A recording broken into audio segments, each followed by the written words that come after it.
या चलो once again a very good evening to all of you. Shreya को unmute का ऑप्शन चाहिए। सर सुबह क्या पढ़ाया था? सुबह बहुत कुछ पढ़ाया अमन। तू किधर था? श्रेया दे दिया। Done Shreya. Okay good. Aman offline class कर रहा था अमन। ये देख लेना, यूट्यूब देख लेना, ठीक है? कि अभी वापस रिपीट रिपीट नहीं करूंगा मैं। आऊंगा आऊंगा। अमन ये सारे क्वेश्चन मत पूछना, तो ये सुबह ऑलरेडी हमारा डिस्कशन बहुत सारा हो गया है अभी। तो तेरे फ्रेंड्स के साथ बात करके पूछ लेना मैंने क्या क्या बताया है। ओके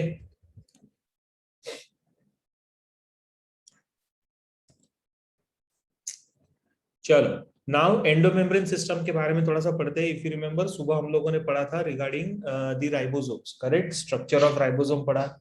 उसके बाद फिर हम लोगों ने what is the function of the ribosome that we discussed. पूरे डिटेल हम लोगों ने लिए। Now this is another important system which we need to learn here, that's known as the endomembrane system. Endomembrane system में मैंने बताया there are two important parts which we have. One is the endoplasmic reticulum and the second one is of course the Golgi complex. Other than that it also will have the lysosomes and vacuoles. ठीक है, लेकिन दो important major parts आते हैं। One is the endoplasmic reticulum and the other one is Golgi complex और Golgi apparatus. So let us begin with one by one.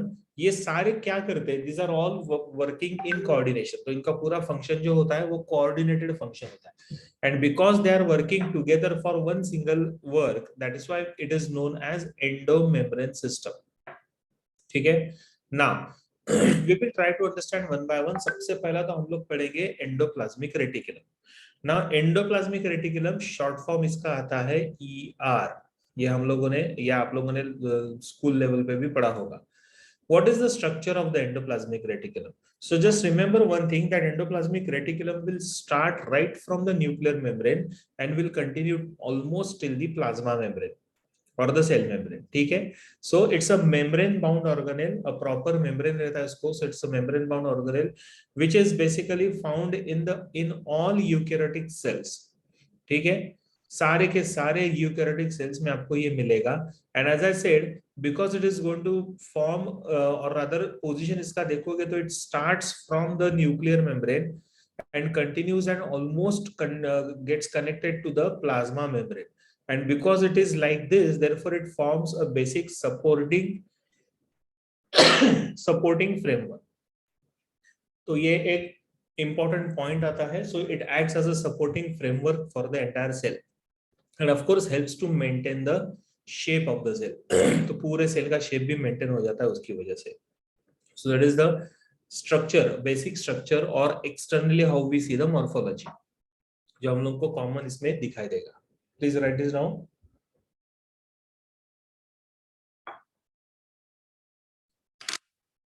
कौन से start के स्लाइड्स बताओ सफरा? सुबह नहीं थी क्या तू? अच्छा लास्ट स्लाइड ये वाला इधर ही तो एंड किया था हम लोगों ने सुबह। हो गया? Sir next slide please. ये नेक्स्ट स्लाइड लिख लो इसको।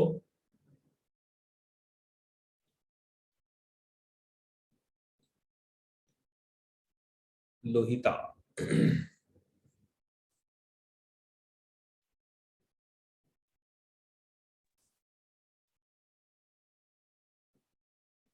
चलो आगे बढ़े। डन?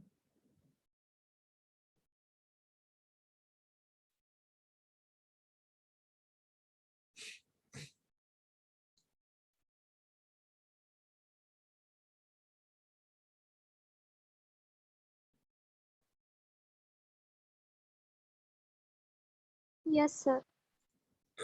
चलो तो ये बेसिक आइडिया है मॉर्फोलॉजी एंडोप्लाज्मिक रेटिकुलम का। Now we need to enter further inside and understand the ultrastructure. Sir कितनी जगह बुक में छोड़ू पता नहीं यार, कितना छोड़ोगे आप? छोड़ दो, एक 8-10 पेजेस छोड़ दो. If we observe this endoplasmic reticulum closely, as I said, it's going to start from the nuclear membrane. Okay, तो ये न्यूक्लियर मेम्ब्रेन से शुरू होता है. Again because I am having network issue. See endoplasmic reticulum की हम लोग बात कर रहे हैं, एंडो मेम्ब्रेन सिस्टम पढ़ रहे हैं. उसमें दो मेजर स्ट्रक्चर्स है. One is endoplasmic reticulum and the other one is Golgi apparatus. तो उसमें से we are studying here endoplasmic reticulum. So let us try and understand the basic structure now. This entire endoplasmic reticulum is basically will consist of three different types, network forming the three different types, anastomosing strands forming the network of three different types. Anastomosing का मतलब आता है interconnected. So these are all the strands which are all interconnected. तो कौन कौन से तीन बनेंगे? तो ये जो रेड कलर का आपको दिख रहा है, that is known as जैसे ये वाला है flattened parallel sacs, these are called as the cisternae, जो रेड कलर का बनाते हैं. So that's called as rough endoplasmic reticulum, that is RE. उसके बाद you will see small oval vesicles getting formed here. यहाँ पे वेसिकल बनेंगे, इधर वेसिकल बन रहे, इधर वेसिकल बन रहे, इधर वेसिकल बन रहे, like this. And then the third part is this tubules. और ये टिब्यूल्स क्या बनाते हैं? These tubules are going to form the smooth endoplasmic reticulum. Am I audible? Yes, sir. हाँ. So this will form the smooth endoplasmic reticulum. Okay? तो ये एक rough endoplasmic reticulum बन गया और ये स्मूथ एंडोप्लाज्मिक रेटिकुलम बन गया. लेकिन ये पूरा नेटवर्क कैसे बना है? This network is form by anastomosing का मतलब इंटरकनेक्टेड, एक दूसरे के साथ कनेक्टेड है. जैसे अगर आप देखोगे ना तो ये सारे स्ट्रैंड्स एक दूसरे के साथ कनेक्टेड है. डोंट ड्रॉ दिस, ड्रॉ करने की जरूरत नहीं है. ओके, या फिर आपको लगता है रेफरेंस के लिए करना है तो आप कर सकते हो, कोई प्रॉब्लम नहीं. तो यहाँ पे ये पूरा रेड कलर का दिखेगा. So that's called as the cisternae. They are the flattened parallel sacs. ऐसे फ्लैट सैक्स है लाइक दिस. ठीक है, ये टिब्यूल्स है, ये गोल गोल इस तरीके से ऐसे टिब्यूल्स है लाइक दिस. वेयर एज ये छोटे छोटे सर्कुलर वेसिकल्स है. So oval vesicles, irregular branching tubules and flattened parallel cisternae, sacs called as the cisternae.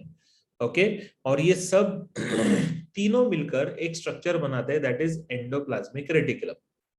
Now, if we further try to zoom in, थोड़ा सा और zoom in करते हैं, and when we try to understand the ultra structure, how this ultra structure will be seen. तो यहाँ पे this entire red colored जो part आता है, which is in the form of the cisternae. क्या हो गया? दिया लास्ट स्लाइड, ये लो लास्ट स्लाइड.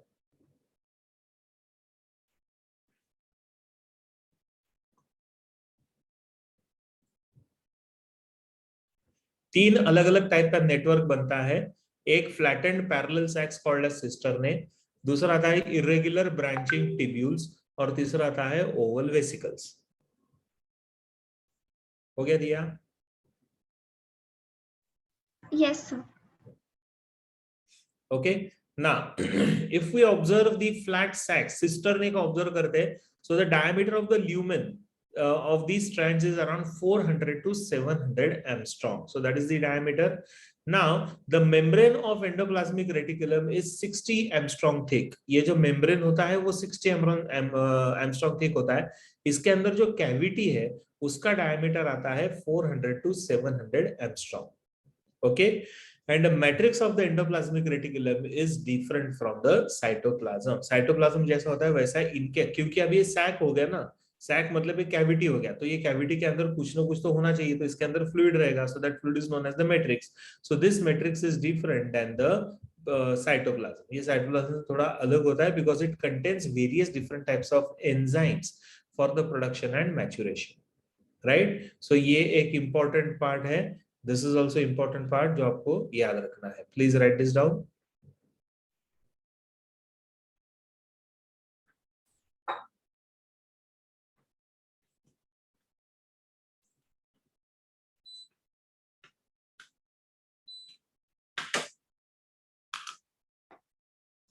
कौन सा लास्ट स्लाइड चाहिए सफोरा? ये वाला?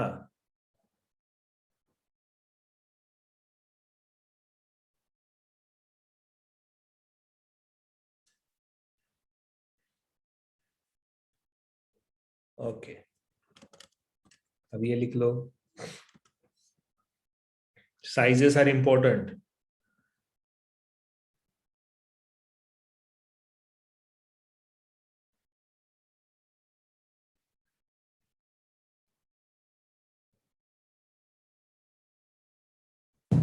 डन।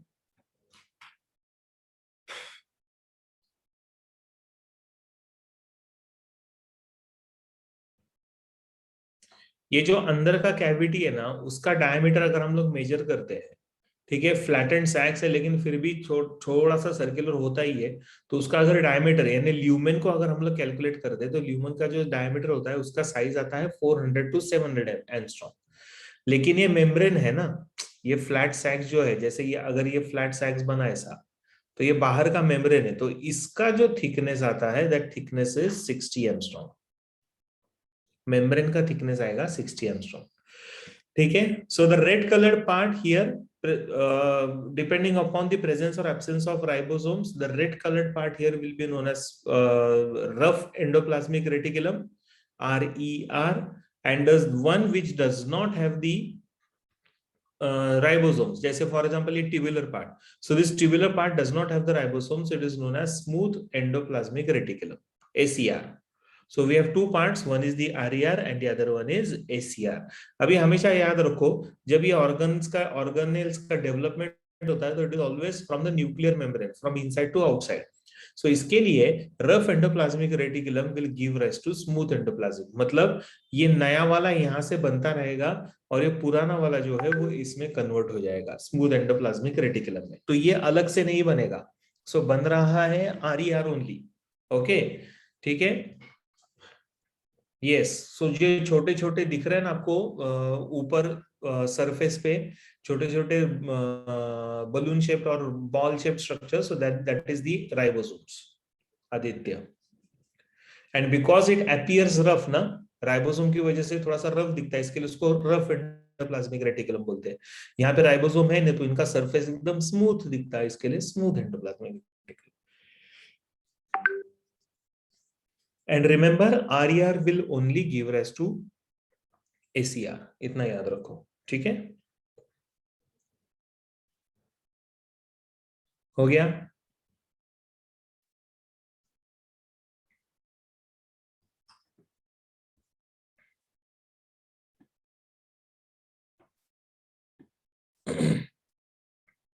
कौन सा लास्ट स्लाइड चाहिए श्रेया? This one.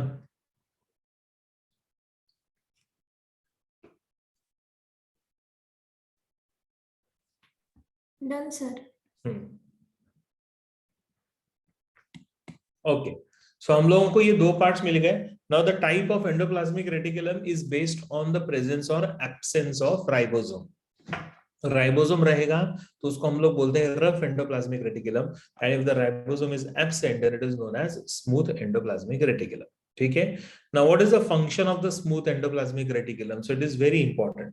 सबसे पहला तो it acts as a detoxification, it helps in detoxification in the liver cells only. हाँ, ये फंक्शन उनका सिर्फ लीवर सेल में ही है, बिकॉज सी क्या होता है ना, हम लोग खाना खाते हैं या फिर जो कुछ भी टॉक्सिक सब्सटेंसेस हमारे बॉडी के अंदर जाते हैं, टॉक्सिन्स जो बॉडी के अंदर जाते हैं, they basically enter in the liver, and liver will help to convert harmful substances into a harmless substance, मतलब जो टॉक्सिक होता है उसको नॉन टॉक्सिक बनाने का काम करेगा। तो लीवर के अंदर ये काम कौन कर रहा है? So this is done by smooth endoplasmic reticulum. So smooth endoplasmic reticulum forms certain enzymes which will help in conversion of harmful substances into harmless substances, and also helps in synthesis and secretion of lipids that or steroid hormones, ठीक है। So basically ACR का काम होता है production of the lipids, that is fats, उसके साथ साथ it also helps in production of the steroidal hormone. तो स्टीरॉयडल हार्मोन कौन सा है? जैसे टेस्टोस्टेरॉन होता है या फिर ईस्ट्रोजन एंड प्रोजेस्टेरॉन होता है, so they are known as the steroidal hormone.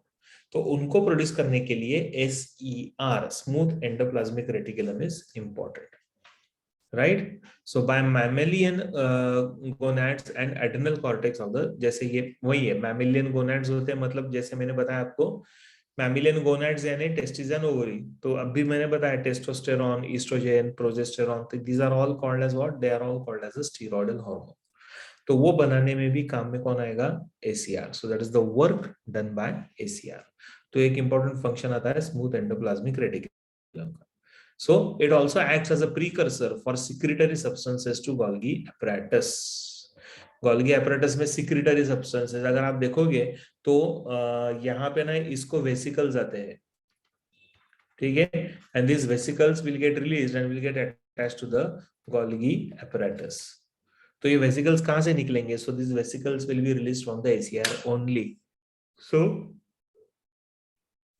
that is why they say that it acts as a precursor. Precursor मतलब before, right? So that is the work done by SER. पहले ये लिख लो, फिर precursor वाला point में दिखाता हूं आपको। Please right this down.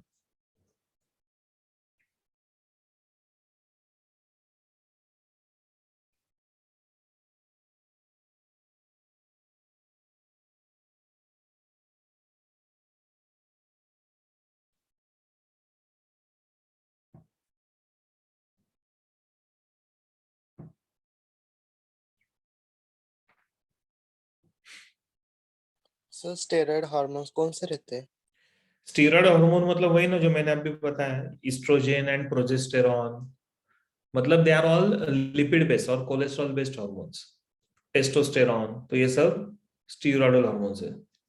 Yes. हाँ, भक्ति बोलता हूं मैं, wait. Done sir. Okay,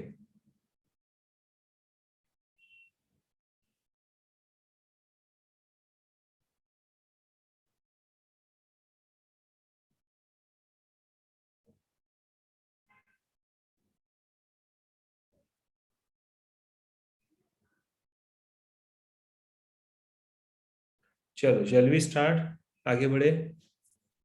yes हाँ, सर। प्रीकर्सर पॉइंट यहाँ पे पहले लिख लो, फिर मैं रिपीट करता हूँ। Precursor for secretary substances to Golgi apparatus। Precursor मतलब बिफोर, प्रीवियस। सो गोल्गी उस apparatus में से ACR जो रहता है, सपोज अगर ये ACR है, इस तरीके से टिब्यूल बन गया है लाइक दिस, ठीक है, ये ऐसे टिब्यूल्स बना रहा है, ओके, लाइक दिस। तो ये ACR को ना यहाँ पे ऐसे वेसिकल्स तैयार हो जाते हैं। So they are known as the secretory vesicles, and these vesicles carry the proteins, or sorry, not proteins but the lipids or steroidal substances, and then they are carried to the Golgi apparatus जो इस तरीके से रहेगा। Okay, this is how the Golgi apparatus will be seen, right? Sir तो फिर harmful substances कौन से होंगे? Harmful substances इधर नहीं है ना, harmful substances only in the liver। ये नीचे वाला जो फंक्शन है वो सबका है। सर लीवर में हार्मफुल सब्सटेंसेस कौन से आएंगे? जैसे हम लोग सब्जी खाते हैं तो उसके साथ, सब्जियों के साथ पेस्टिसाइड्स वगैरह ऐड किए जाते हैं, so that becomes a harmful substance, है ना। तो ऐसे बहुत सारे सब्सटेंसेस, केमिकल्स होते हैं, कुछ खाना खाते हैं हम लोग, उसमें कुछ ऐसे केमिकल्स होते हैं which are harmful to our body. तो वो सब किधर जाएगा? वो जाएगा सब यहाँ पे लीवर के अंदर, and liver will convert that harmful into a harmless one. So who is going to do that in liver? Done by the ACR, work done by the ACR,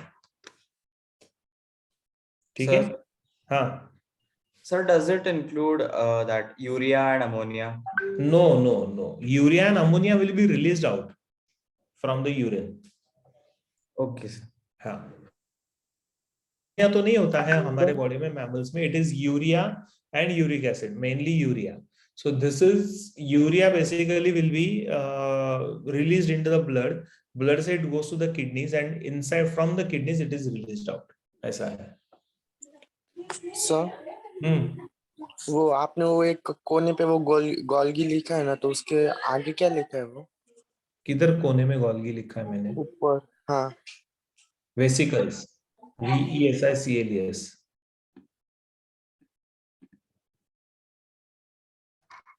हो गया? Bio sir. Yes sir. इधर है, हाँ। Okay, तो ये तो हो गया हमारा function of ACR, smooth endoplasmic reticulum. Next आता है ACR मतलब smooth endoplasmic reticulum, Aman. What is the function of RER? Now RER has ribosomes. क्या होता है ना, this is the position of the ribosome. मुझे कोई तो भी पूछ रहा था कि why RER is present on the endoplasmic reticulum. So basically endoplasmic reticulum का एक primary important function होता है to carry certain enzymes or to produce certain enzymes which will help in production of, or rather to produce certain proteins which will help in production of the enzymes. Okay, for the further development of the proteins. तो उसके लिए therefore ribosomes are attached to the endoplasmic reticulum because then it will help in protein synthesis. क्योंकि protein synthesis के लिए अगर कुछ enzymes भी चाहिए, so they are all present in the lumen or the cavity of the rough endoplasmic reticulum. ठीक है, RER का मतलब आता है रफ एंडोप्लाज्मिक रेटिकुलम. रफ इसके लिए because its surface has the ribosomes. Okay, so owing to the presence of ribosomes on their surface, therefore it is known as rough endoplasmic reticulum. So naturally ribosome का काम होता है protein synthesis, so that becomes the work of the ribosomes or other rough endoplasmic reticulum. एक minute, कोई तो भी आया है या kindly make me the panelist. Okay,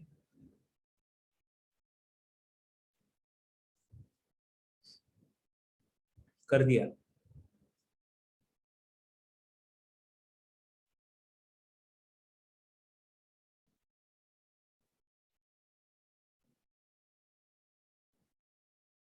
देखो चेक करो आ गया क्या. Somebody has entered with the name as master class. Okay, ठीक है. ना जो फंक्शन राइबोसोम का है वही फंक्शन रहेगा RER का. सो सेम है क्योंकि RER बनता ही है because of the ribosomes. Correct. So this is how we have the important structure here that's known as the endoplasmic reticulum. Okay, छोटा सा पार्ट है, इतना important, इतना बड़ा ऐसा कुछ है नहीं. Please explain second point. कौन सा second point बेटा? सर राइबोसोम्स वाला. हाँ, ribosomes are present on the surface of this endoplasmic reticulum because endoplasmic reticulum has the cavity which has certain enzymes which are useful for the production of proteins. तो इसके surface पे ऊपर अगर ribosomes रहेंगे, so the ribosomes will get those particular proteins directly from this cavity so that they can start forming the chain of amino acids. तो इसके लिए ribosomes are present on the surface, and because of the presence of ribosome, the surface of the endoplasmic reticulum appears rough, therefore known as rough endoplasmic reticulum. Okay. Yes, Black sir. dots are the ribosomes in the figure. Omkar. Right. Chalo, next part which we are going to learn here is the Golgi complex, or also called as the Golgi apparatus. Camillo Golgi नाम के scientist ने सबसे पहली बार इसको describe किया था in 1898. He was a neurologist. Camillo Golgi नाम था इनका. तो उन्होंने सबसे पहली बार अल्ट्रा स्ट्रक्चर पढ़ा गया अंडर द इलेक्ट्रॉन माइक्रोस्कोप. सो 1998 में सबसे पहली बार इसको डिस्क्राइब किया गया था. So it was termed as the Golgi apparatus found in the neurons. Neurons में सबसे पहली बार देखा गया नर्वस टिश्यू में. But as I said, it is observed under the microscope, electron microscope properly to know कि what and how the structure is. मतलब क्या बुशरा? उसी ने तो डिस्कवर किया ना कैमिलो गोल्गी, इसके लिए तो नाम दिया Golgi apparatus. Can you show last slide? हाँ, ये देखो last slide.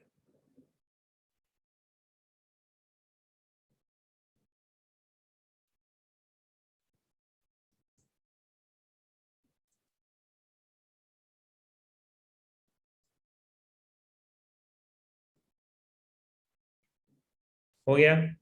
Yes, sir. Okay. Now, if we understand the morphology or the typical structure of the Golgi apparatus, how it appears? So it appears like a deflated balloon. So they are again membrane-bound bodies, membrane-bound organelles which are present here, and they will be formed by aggregation of few to several hundred tubules, which appears like a flattened, deflated balloon-shaped tubules. So they are made up of aggregation of few to several hundred membrane bound bodies forming arched or flattened groups. तो ये जो बना हुआ है, so that is, so it appears like this. तो ये ऐसे deflated balloon की तरह दिखेगा आपको, ठीक है, like this. यहाँ पे भी ये इसी तरीके से रहेगा, like this. So it appears like that. ऐसा लगता है कि ऐसे balloons है जिनमें हवा नहीं है और उनको एक साथ इस तरीके से ऐसे रख दिया है, ठीक है. So it appears like that. So number कितना रहेगा? From few to several hundred, इतना नंबर रहता है उसका. So इस तरीके से ये बनता है. Please write this down.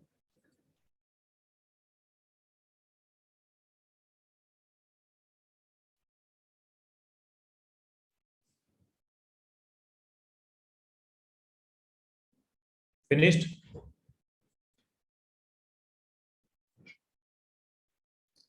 No sir.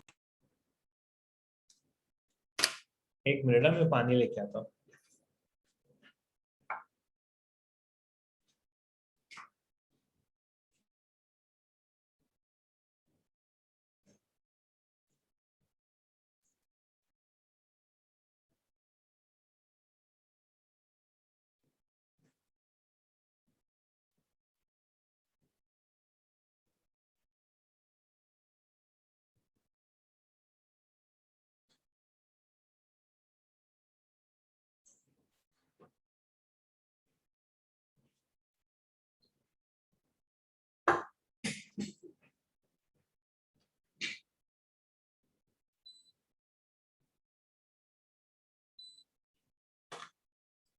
Done. क्या हो गया ऋतुजा? नेटवर्क प्रॉब्लम है तेरा? मीनिंग हाँ ऋतुजा, यस सर. क्या हुआ? नेटवर्क प्रॉब्लम क्या हुआ? सर प्रीवियस स्लाइड एक्सप्लेन करेंगे. कौन सा? ये वाला? Yes sir.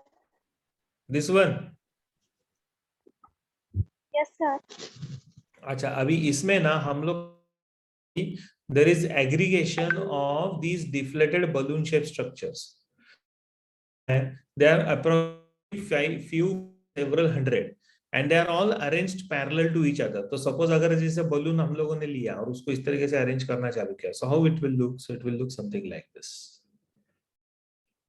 समझ में आया? Okay, so they are all arranged parallel to each other, so they are all membrane bound bodies forming arched or flattened groups. Correct? तो ऐसा ये Golgi apparatus बनेगा.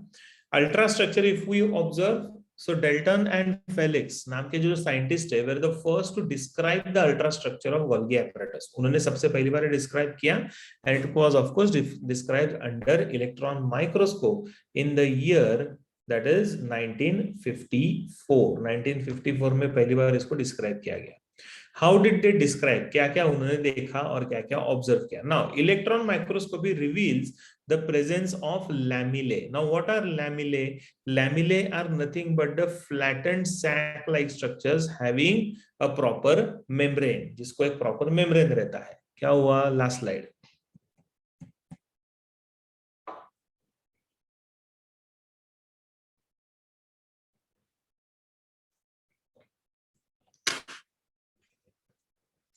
ओम कुमावत बोलो. कुछ नहीं.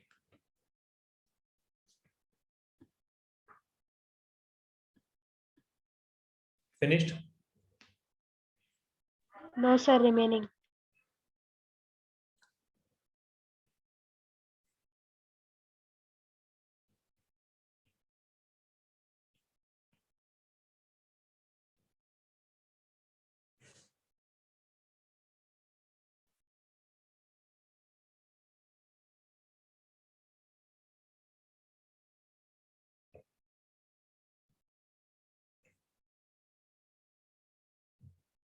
Done, sir. Okay, chalo, shall we now? Fine. Now, ultrastructure में, if we try to observe this structure more closely, then it is made up of a structure known as the lamellae. Lamellae मतलब ऐसा curtain की तरह. पर्दे की तरह ऐसे flattened sacs होते हैं, so that's called as the lamellae. And these sacs, ये जो बड़े बड़े सैक्स बनना चालू हो जाते हैं, we call this as the cisternae. जैसा क्रिस्टे था इनफोल्डिंग, हम लोगों ने माइटोकॉन्ड्रिया के अंदर देखा था, वैसा यहाँ पे भी इनका इनफोल्डिंग आ रहा है ना, so that is known as the cisternae, which are in the form of small tubules, and this tubules are will have the vesicles. ये टिब्यूल से क्या निकलेगा, ये टिब्यूल से बाहर निकलता रहेगा वेसिकल। तो ऐसे हो रहा है कि उसी टिब्यूल से ऐसे वेसिकल बन के बाहर जा रहा है, फिर से नया वेसिकल बनेगा, फिर वो निकल जाएगा।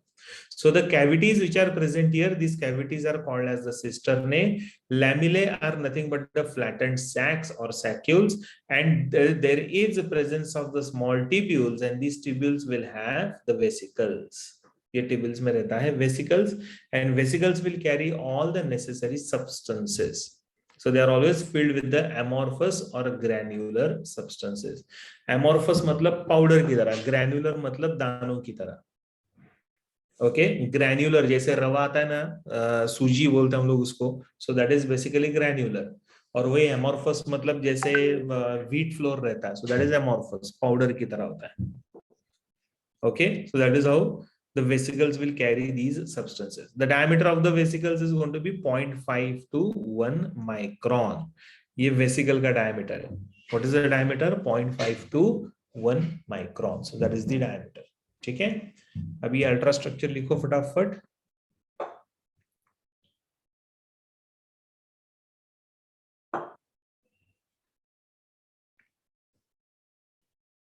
सब वेसिकल्स को ट्यूब्यूल्स बोलते हैं ना? Vesicles will be formed by tubule. Small tubules will form the vesicles.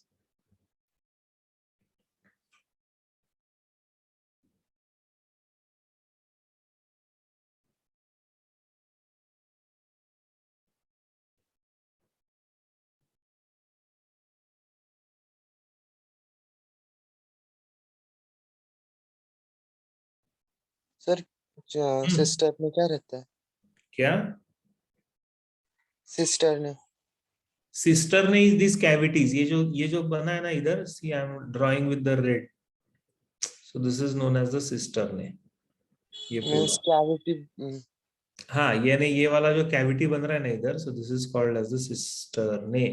जैसा इनफोल्डिंग का हम लोग क्रिस्टे बोलते हैं ना, याद है, सुबह पढ़ा था हमने माइटोकॉन्ड्रिया में, वैसा। diameter of this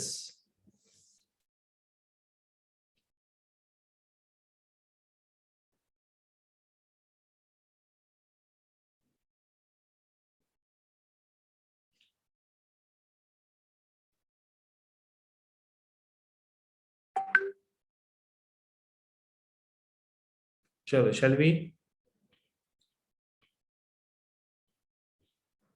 नहीं, मैं अंधेरे में नहीं हूं इशिता।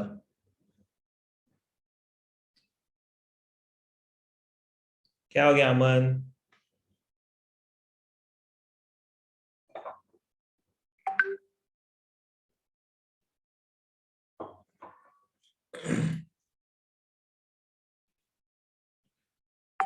सब्सटेंस में मेनली तो प्रोटीन्स रहते हैं, या फिर अमीनो एसिड्स रहेंगे, या फिर फैटी एसिड्स रहेंगे, लाइक दिस। ओके, खुशी वानखेड़े को माइक ऑप्शन चाहिए,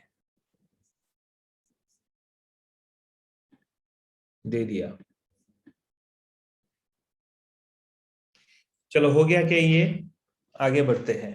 तो लैमिले में, लैमिले मतलब ये जो क्या बोलेंगे यार उसको, पर्दे की तरह, यानी शीट्स।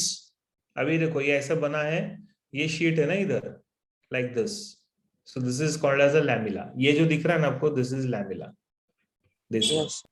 हाँ, ओके, नेक्स्ट। ये small tubules will continue to form the vesicle Shreya.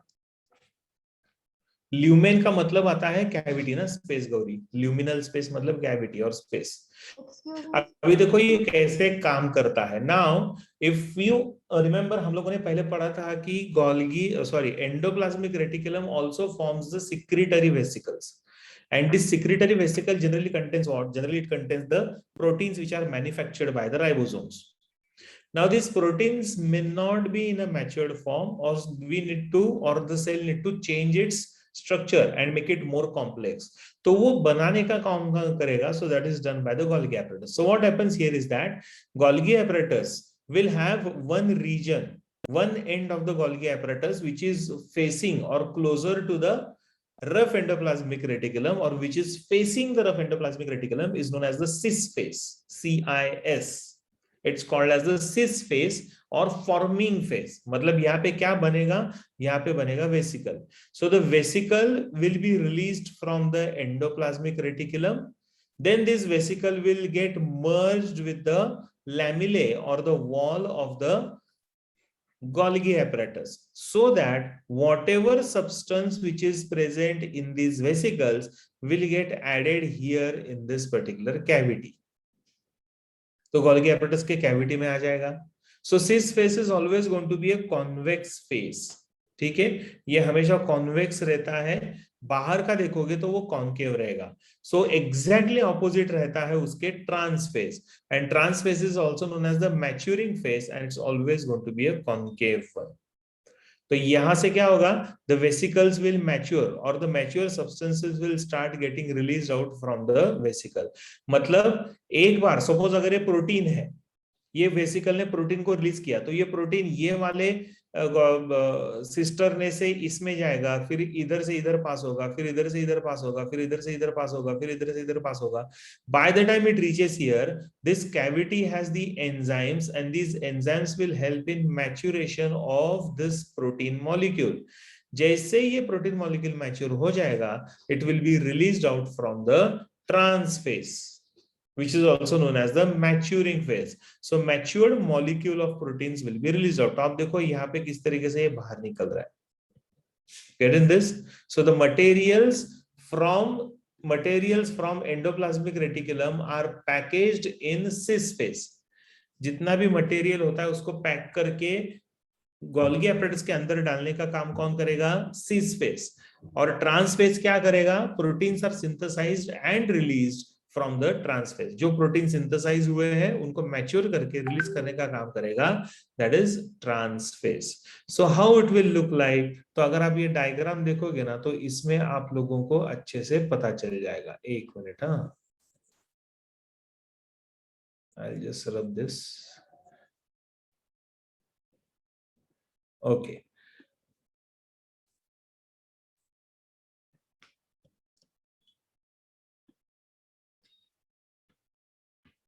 See, तो यहां से क्या होता है ना, the molecules will be carried. धीरे धीरे मॉलिक्यूल्स को कैरी किया जाएगा. तो सपोज अगर यहाँ पे ये कुछ मॉलिक्यूल्स बने हुए हैं जो एंडोप्लाज्मिक रेटिकुलम ने बनाया, दैट इज प्रोटीन मॉलिक्यूल, उसको कैरी किसने किया? वेसिकल्स ने. फिर ये वेसिकल सबमर्ज हो गया सिस फेस में गोल्गी apparatus के साथ. फिर वो एक गोल्गी apparatus से या फिर लैमिले से दूसरे में, दूसरे से तीसरे में, तीसरे से चौथे में, और उसके बाद ये बाहर निकल आएगा. तो ये बाहर कैसे आएगा? So it will come out, so it will start coming out. See, can you see this? अभी देखो किस तरीके से ये मैकेनिज्म हो रहा है. So you can, it is getting carried. Okay, देखो यहाँ से फिर आ गया इधर, फिर इधर से वापस मूव होके ये वेसिकल बना, फिर ये वापस एंटर हो गया दूसरे सैक में, फिर एक सैक से दूसरा सैक, और दूसरे सैक से जब ये मैच्योर होके बाहर निकलेगा तो ट्रांस फेस से वो बाहर आ जाएगा. ओके, फिर से एक बार चाहे तो मैं आपको दिखाता हूं कि ये मैकेनिज्म कैसे होता है. I was waiting for this mechanism. चलो फिर से एक बार देखो how this mechanism is.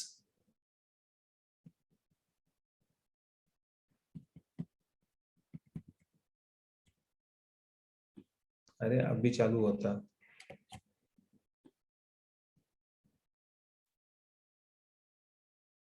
Anyway, अब ये हो नहीं रहा है. तो बेसिकली ट्रांस फेज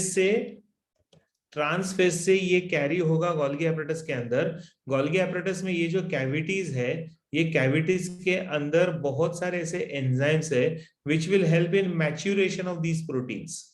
फिर ये मैच्योर्ड प्रोटीन को कौन बाहर निकालेगा? सो मैच्योर्ड प्रोटीन बाहर आ जाएंगे through the trans face. and then they will be distributed to all the different parts wherever they are required. So what is the role after being matured? तो protein mature हो गया ना, तो वो बाकी के सेल ऑर्गेनेल्स को काम में आएगा। तो किसी प्रोटीन से एंजाइम बनेगा, किसी प्रोटीन से और कॉम्प्लेक्स फॉर्म बनके एंटीबॉडीज बनेंगे या व्हाटएवर। तो अलग अलग फंक्शंस उसके बन जाएंगे। In this Bushra?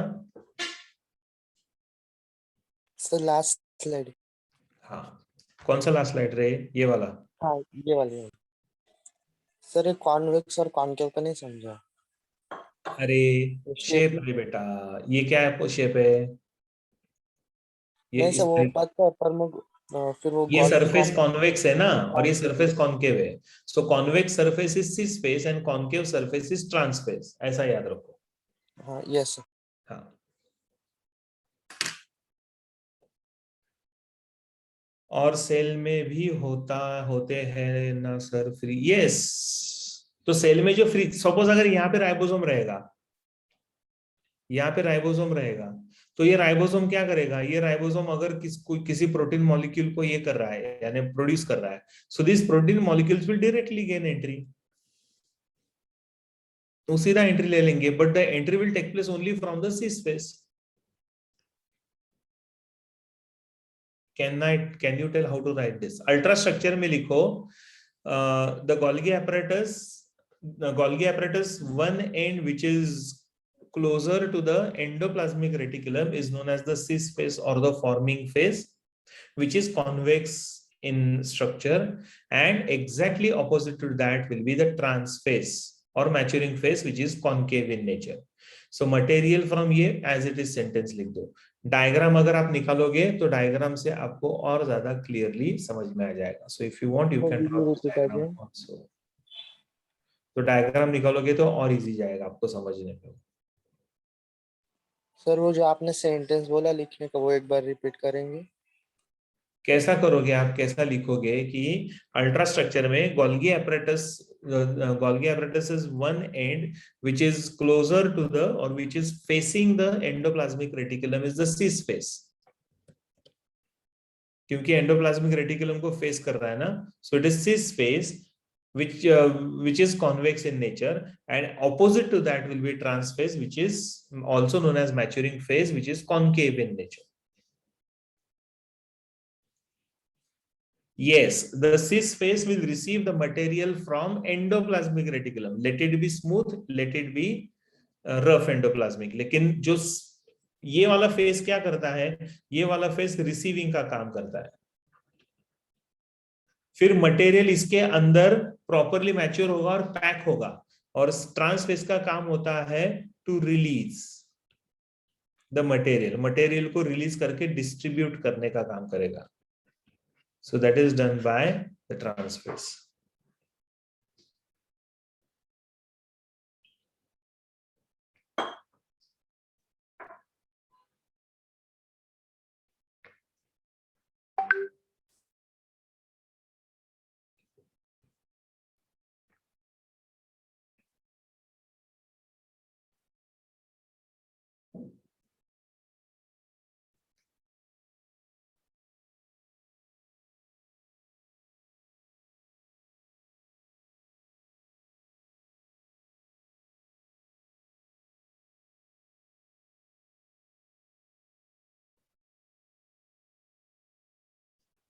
Done? 1 minute, sir. Yeah, I'm waiting.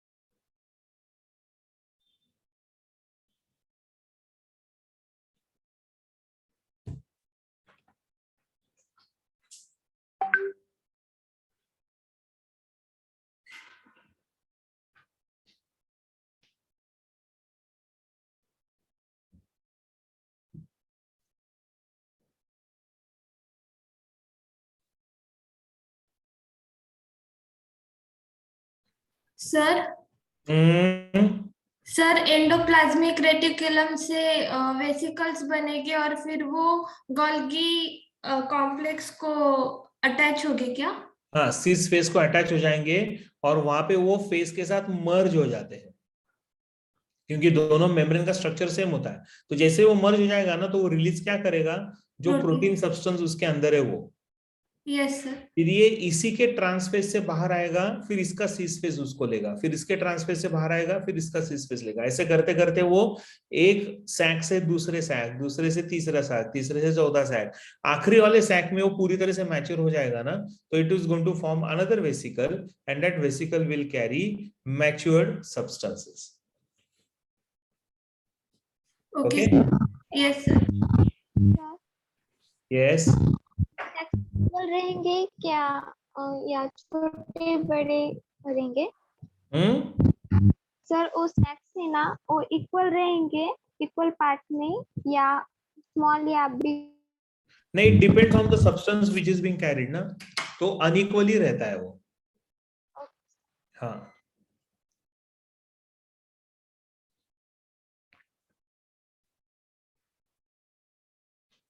finished. Done sir.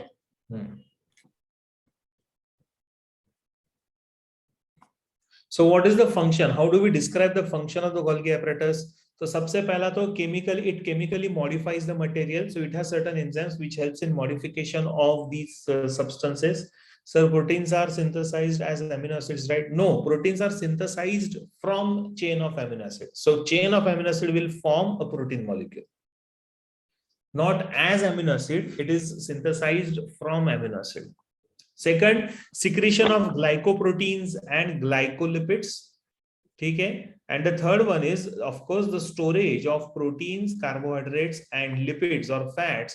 Okay? And also formation of the lysosome. ये स्टोरेज कहाँ पे होगा? ये तीनों का स्टोरेज होता है इन द वेसिकल। और वो वेसिकल कहां से बनेगा? वेसिकल बनेगा from the trans face. And plus it also helps in formation of lysosome, और लाइसोसोम अपने को पता ही है, जिसको हम लोग क्या बोलते हैं, we call that as suicidal bag. Yes, तो वो भी कहां से बनेगा? So it is also synthesized by Golgi apparatus.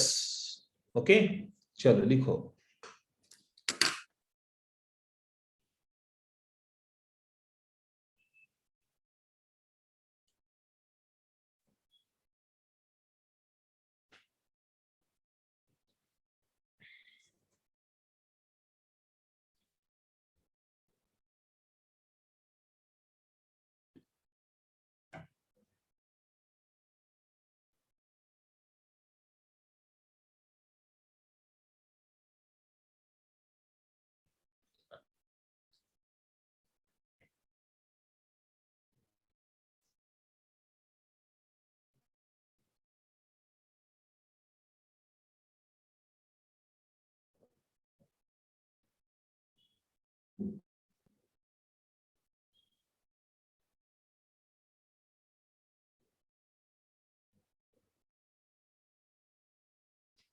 Yes, correct, Gauri.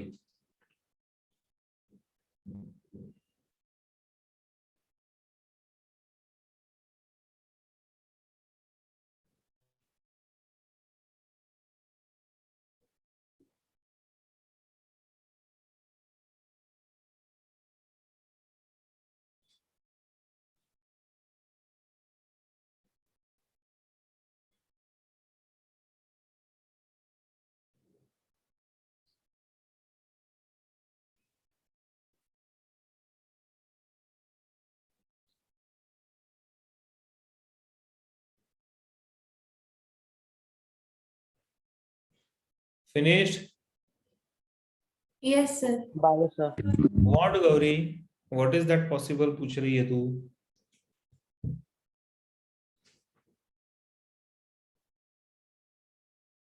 To carbohydrates, what? Sugar is carbohydrate only, na? Gauri. Sugar is a type of carbohydrate only, beta. Sir, हाँ, proteins, carbohydrates, and lipids are present in the secretory vesicles. Yes, storage रहता है ना उनका, तो they can be stored in the secretory vesicles.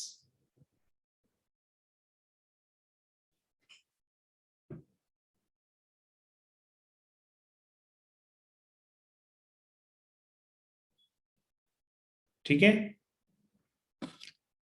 चलो आगे बढ़ते हैं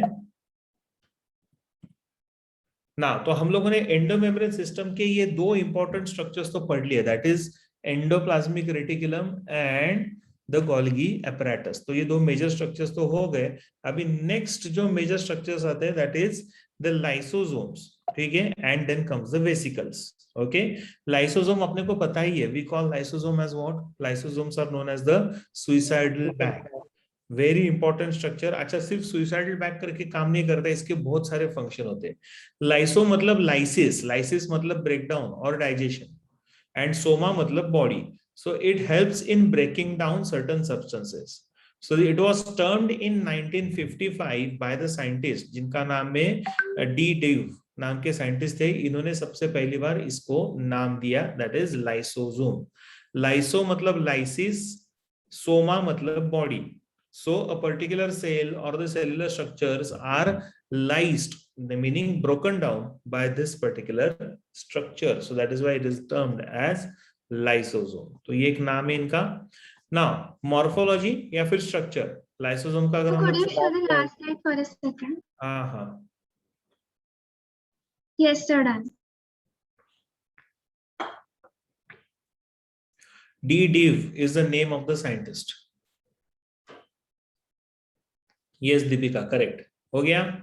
चलो, नाउ स्ट्रक्चर में अगर आप देखोगे तो राउंडेड बॉडीज है, single membrane bound bodies are present which are circular in nature, लेकिन not necessary that they will be circular in nature. उनका साइज और शेप बदलते रहता है, and as the size and shape is changing, therefore it is also known as polymorphic.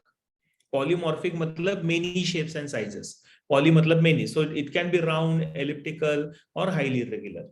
Depends on the function at that particular time it is performing. And as we discussed earlier, from where they will be formed, so lysosomes are formed by the Golgi apparatus only. So they will originate from Golgi apparatus. So which phase of the Golgi apparatus? From the trans phase of the Golgi apparatus. तो वहां से ये बनेगा. Okay, since they have different sizes and shapes, कभी छोटे होते कभी बड़े होते, शेप अलग अलग रहेगा, that is why it is known as polymorphic. ठीक है, just give me a minute.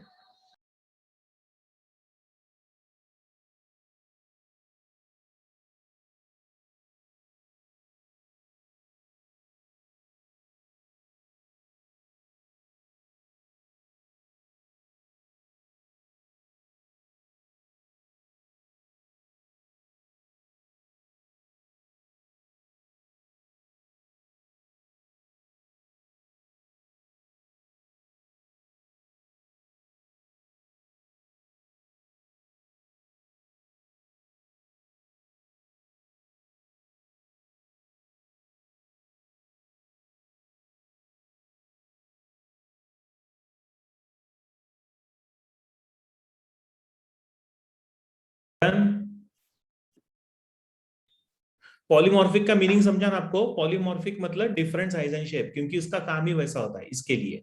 ठीक है, and it contains multiple hydrolytic enzymes. Hydrolytic enzymes मतलब क्या?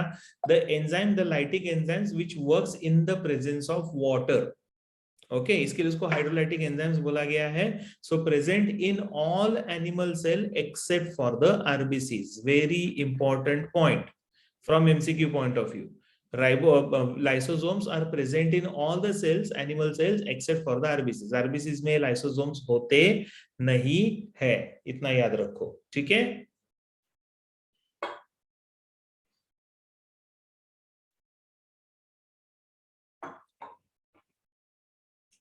आगे बढ़े.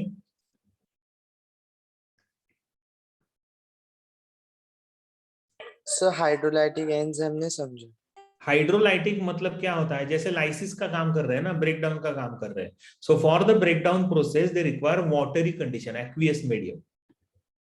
सो that's why it is called as hydrolytic enzyme.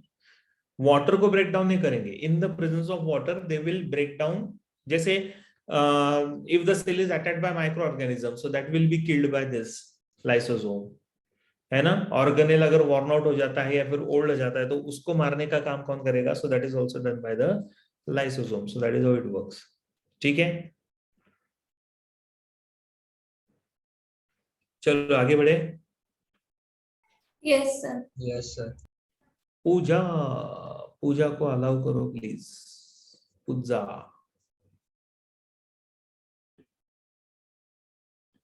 पूजा हो गई अलाउ.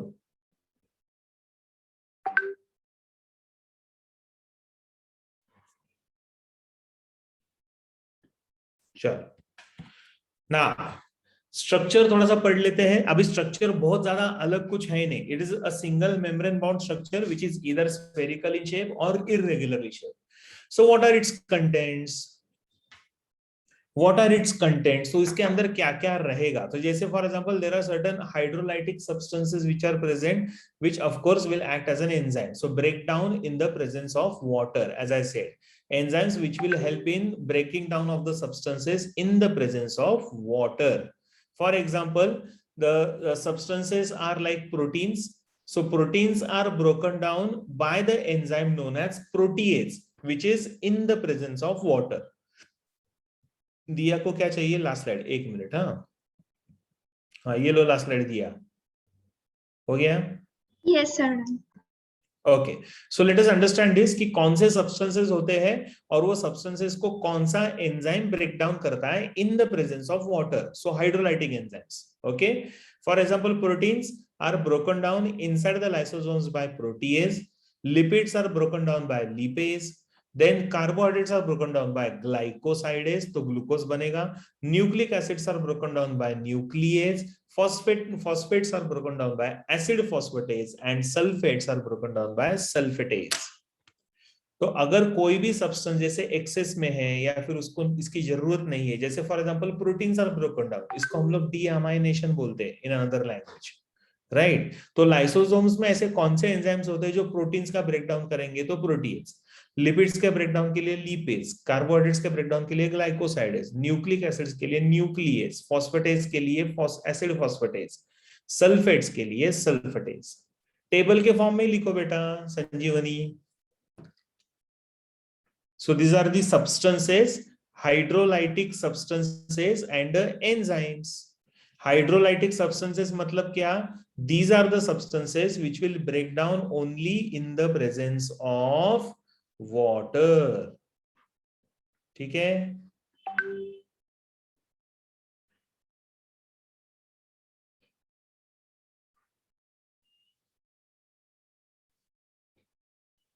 Whose role?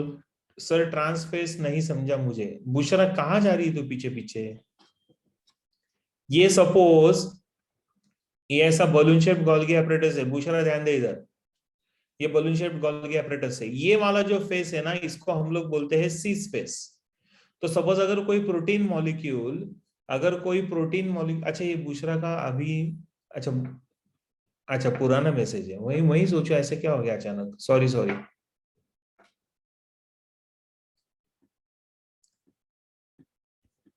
चलो कर लो ये, फटाफट लिख लो. Table, very important table for you all.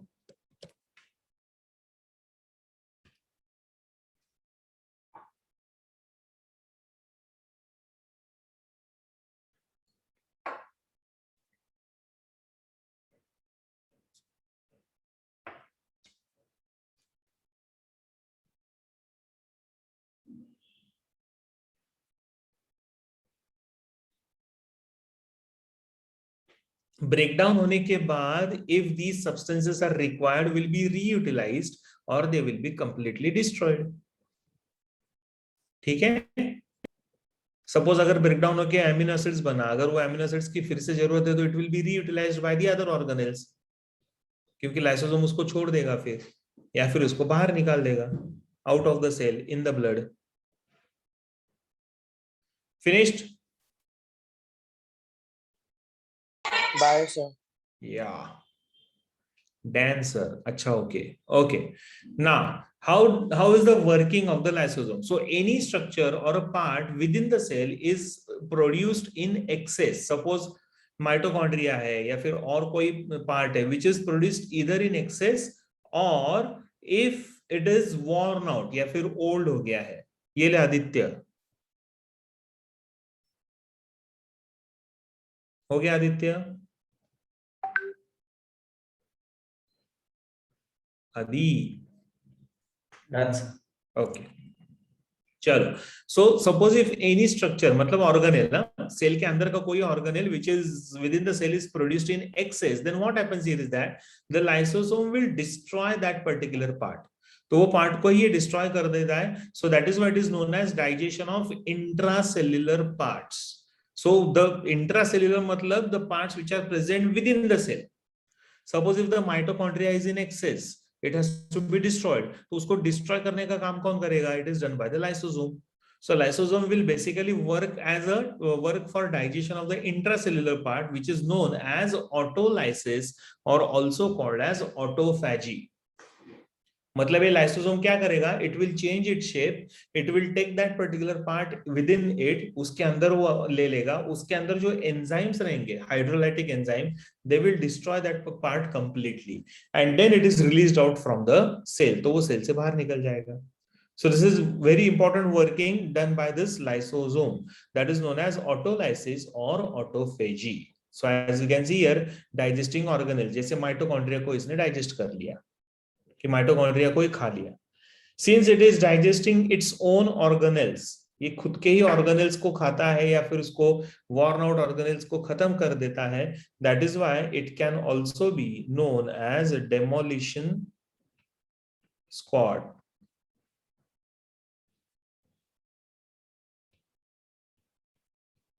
ठीक है, it is also called as the demolition squad. Demolition का मतलब to demolish मतलब to destroy completely. So that work is also done by this particular organelle. मैं क्या हुआ? Yes, destruction is done by the enzymes only. Lytic enzymes ही है ना, तो उसी की मदद से होता है ये. Autolysis मतलब self breakdown. Autophagy is same. Phagocytosis हो रहा है. Autophagy, phagocytosis. तो या तो वो ऑर्गेनेल को खा जाएगा या फिर ऑर्गेनेल के अंदर घुस जाएगा. ऑर्गेनेल के अंदर घुस गया तो वो क्या करेगा? अपने एंजाइम्स या ऑर्गेनेल के अंदर रिलीज करेगा and this enzymes will destroy this entire structure.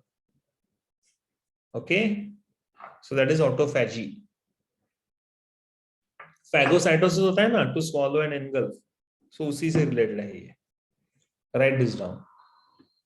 Sir demolition squad means? एक मिनट बोलता हूं.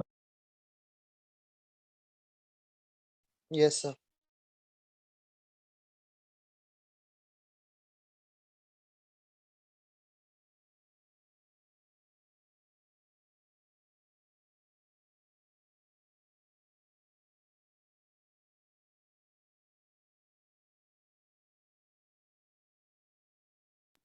डेमोलिश का मतलब क्या आता है? डिस्ट्रॉय, खत्म करना. बराबर है. बिल्डिंग को डेमोलिश किया मतलब बिल्डिंग को खत्म किया. ये क्या कर रहा है? अपने ही अंदर के और सेल के अंदर के ऑर्गेनेल्स को खत्म कर रहा है ना, इसके लिए उसको डेमोलिशन स्क्वाड बोला गया है. ठीक है. हाँ,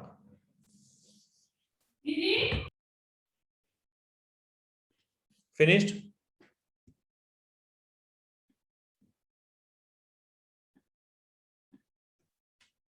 हो गया क्या?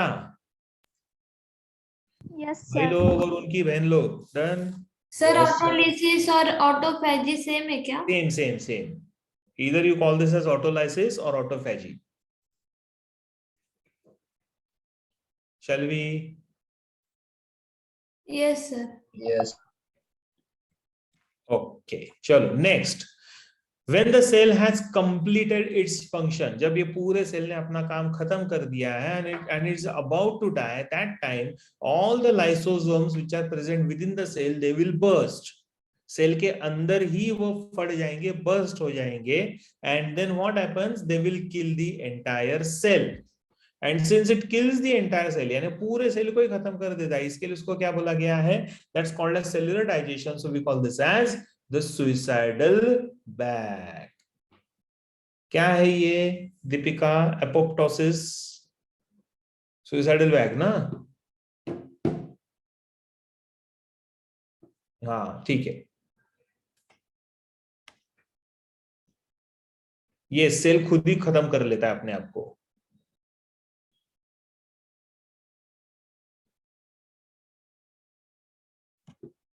When the cell, अब ये सेल अपने आप को खत्म कब करेगा?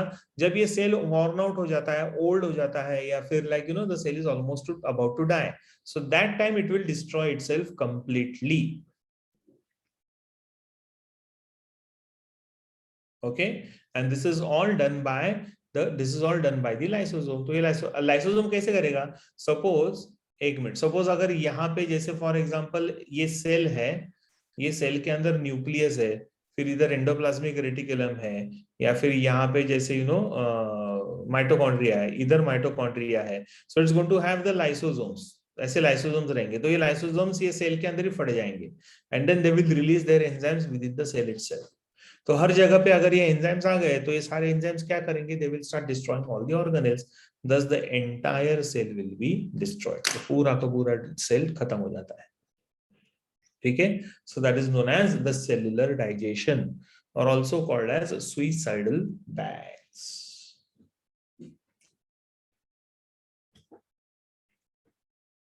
ठीक है, cellular digestion means entire cell को डाइजेस्ट कर लेते हैं, ऐसे ना? एक मिनट, हाँ एक मिनट।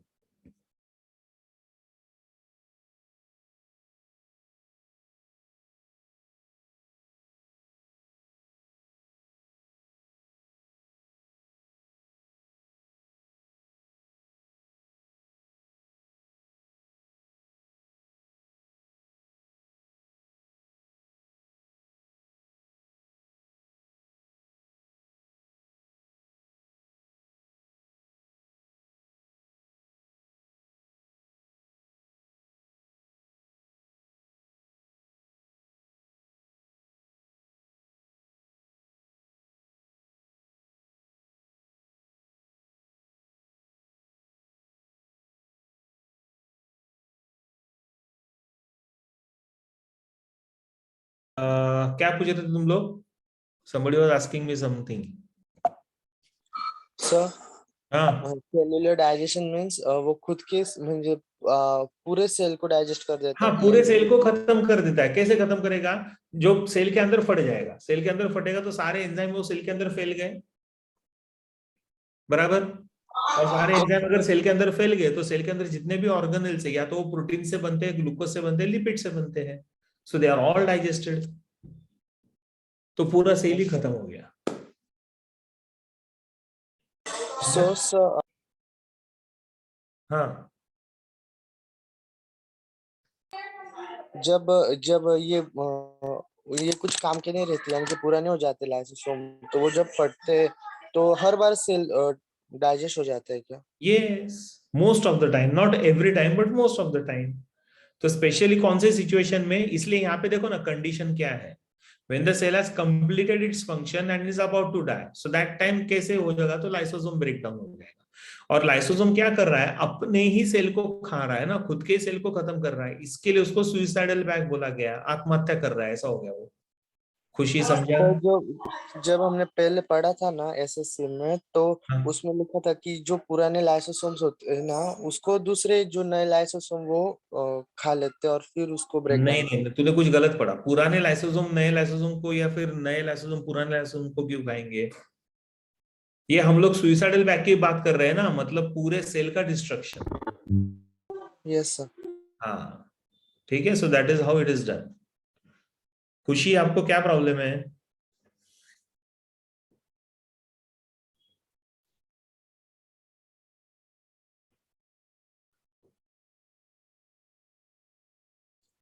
समझा? ओके,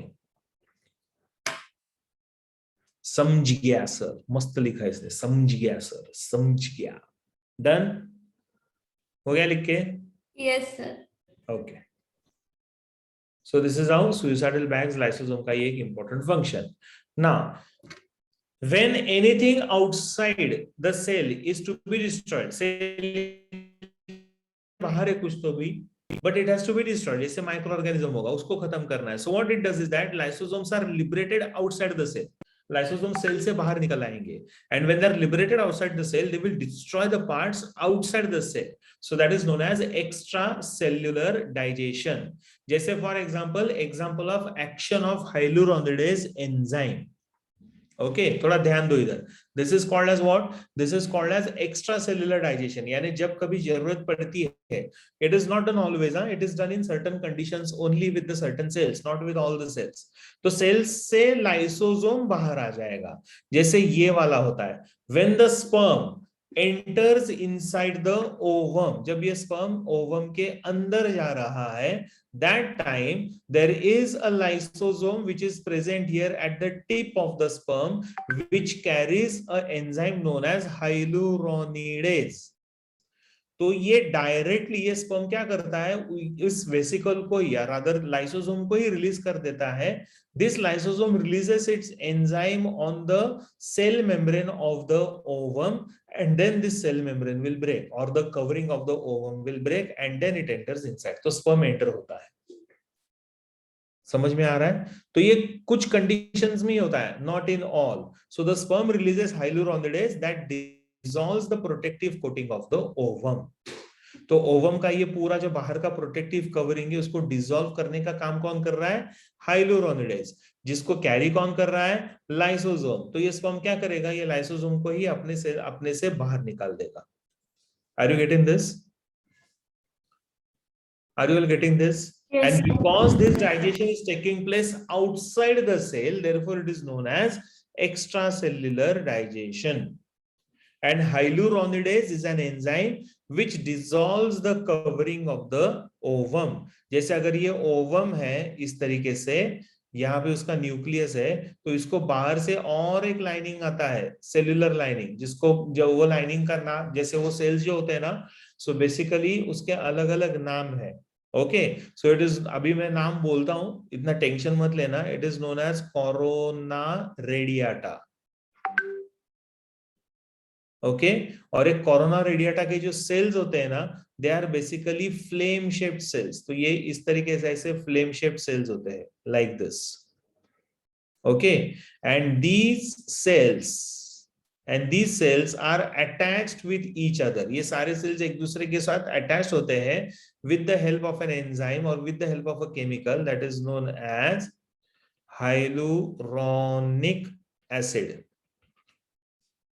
तो ये हाइलुरोनिक एसिड को डिसॉल्व करने के लिए वी हैव हाइलुरोनिडेज.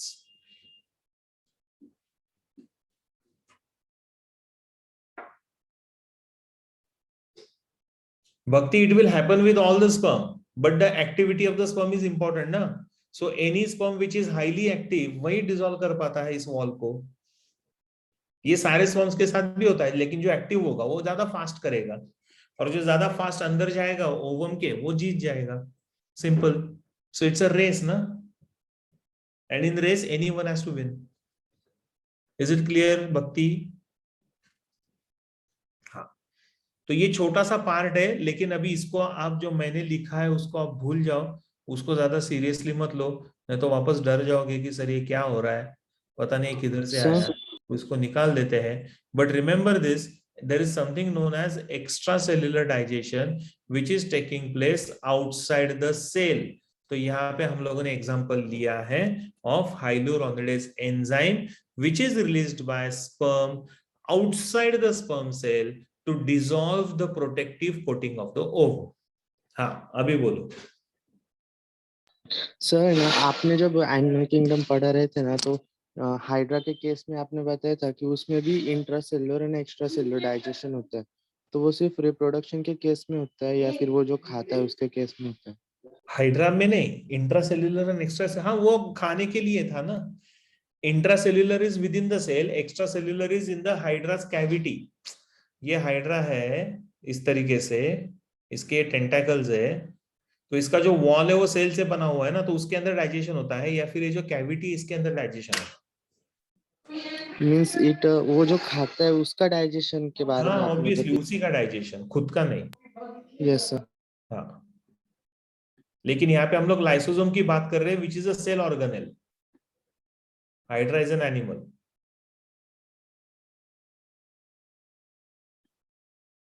सर वो एसिड की एक एडवर्टाइज भी आती है। ओके, पता नहीं कौन सी एडवर्टाइजमेंट है एसिड की। Ishani is saying something. Sir I am confusion hydrodynes enzyme, वो कुछ है ना उसमें। हाइलुरोनिडेज, हाँ यस सर, उसमें क्या है? वो समझ नहीं आया उसमें। अरे ये एग्जाम्पल है, this is an example to explain this process, ये प्रोसेस को एक्सप्लेन करेंगे। यहां पे क्या हो रहा है, ओवम है, ये ओवम है, ये ओवम को बाहर से कवरिंग है, प्रोटेक्टिव कवरिंग है।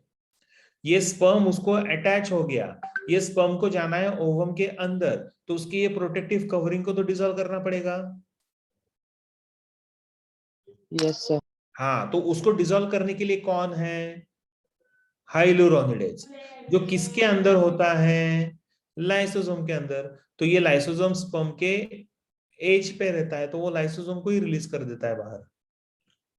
समझा?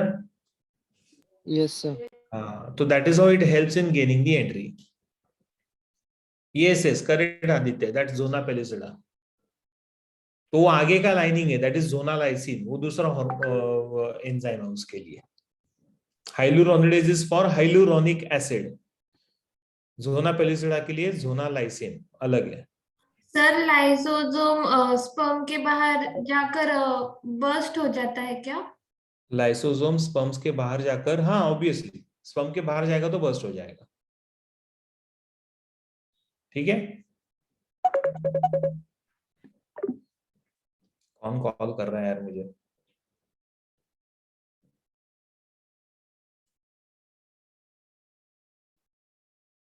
Done, sir. Okay,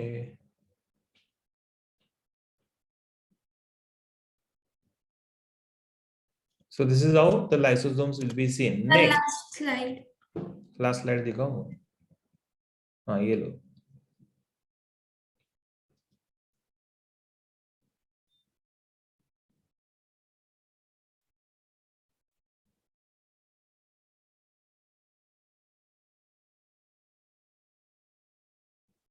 Done, sir. Okay,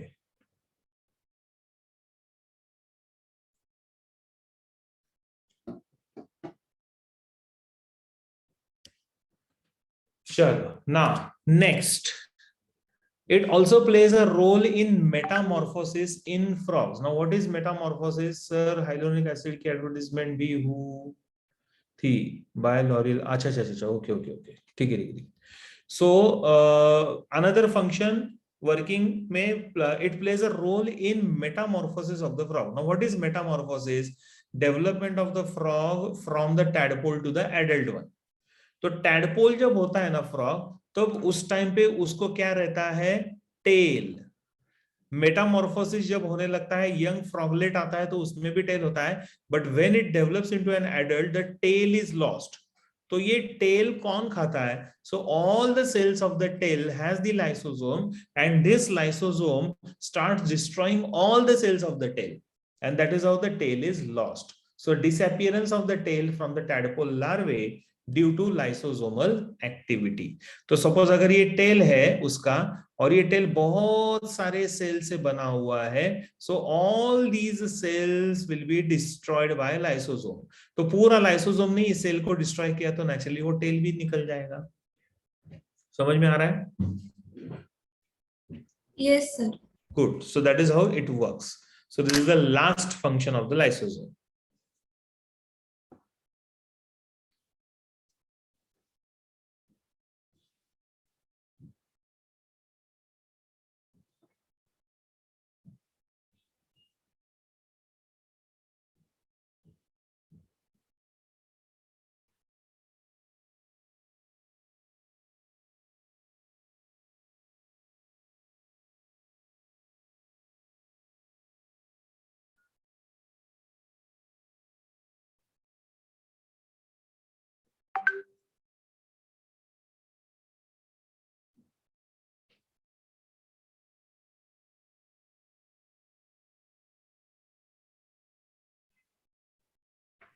done sir.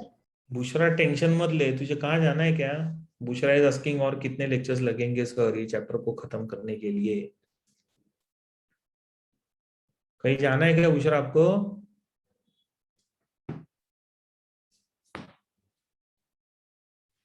नहीं नहीं, डायग्राम मत बनाओ.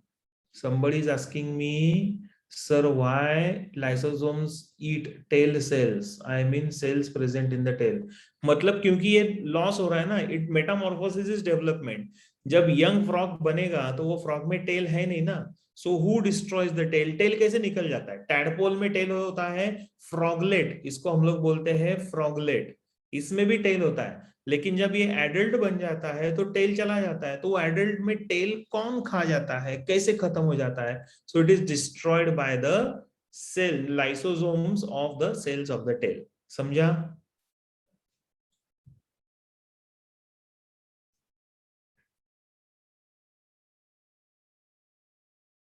Sir do lysosomes destroy own cells to?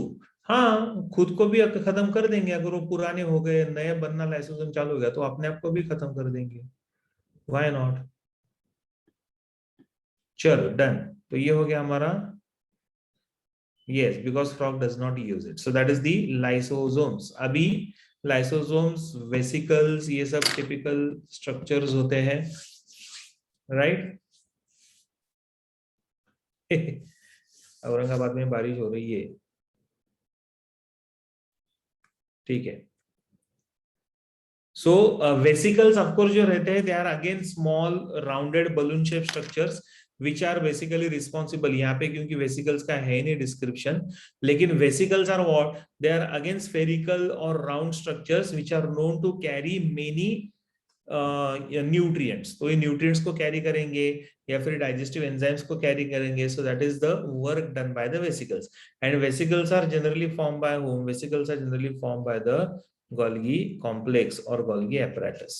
तो वो बनाने का काम करेंगे. And vesicles are always going to be temporary. Okay, so they will always be temporary. Sir, please ये वाला slide explain करो ना. अरे ये मैं बोल रहा था कि टैडपोल हैज द टेल, फ्रॉगलेट में भी टेल होता है, लेकिन जब फ्रॉग एडल्ट होता है तो वो टेल खत्म हो जाता है. तो उसको कौन डिस्ट्रॉय करता है? So it is destroyed by the cells lysosomes which are present in the cells of the tail. Tail के जितने भी सेल्स होते हैं उसमें लाइसोसोम होता है. So that lysosome starts destroying all the cells of the tail, thus the tail is lost. ठीक है अमन? चलो, next is the vacuole, the next important organelle. Yes Sir, so do these cells of the tail, do they wear out after some time, or are they like vestigial so they destroy them? No, they are not vestigial na. Tadpole में tail is useful because tadpole survives in water only. Yes sir. So there it is required for swimming purpose, but later on since it is not required, so it will be destroyed. Okay. Vestigial मतलब क्या? जो structure है लेकिन वो body के अंदर है लेकिन वो नॉन फंक्शनल है. सो दैट इज वेस्टिजियल ना. ये तो बॉडी से निकल ही गया. समझा? Yes sir. हाँ चलो गुड. एक काम करते हैं, एक छोटा सा 5 मिनट का ब्रेक लेते हैं. It is 5:30 now. या तो हम लोग 5:32 हुआ है. So exactly at 5:37 we will meet. Okay, let's take a break. ठीक है?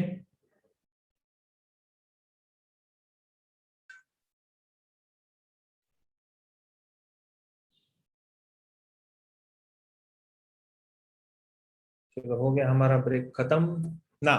What are vacuoles? अभी vacuoles is a structure. Vacuole is a structure which is found more common in plant cells. बराबर है? So again, it's a single membrane bound structure. So single membrane bound organelle which is present in the cytoplasm of, but as I said, in plant cells it's going to be large in size. Animal cells में शायद होगा या नहीं होगा, और होता भी है तो उसका size रहता है small. So let us see and let us try and understand how this is. Now cells में lysosomes is always going to be permanent in the form of a permanent vacuole. Sorry, why lysosome? Plant cells में vacuole is in permanent form. Okay, सुनाई दे रहा है मेरे आवाज? Yes, sir. Yes, sir. Okay, very good. So in case of plant cells, it is going to be permanent, whereas in cells, it's going to be temporary. As I said, either it will be present or it will be absent. And if at all, if it is present, then it's going to be a temporary one, right? In plant cells, it is large and occupies almost 90% of the cell, whereas here it's going to be many and small in size. छोटे-छोटे होते हैं और बहुत सारे होते हैं. And रहेंगे तो भी temporary रहेंगे, not for the entire life. अच्छा, plant cells में why it is required? Plant cells में it is required to maintain the turgidity or the rigidity. So that is why it is present in the plant cells. Just write down these few important points.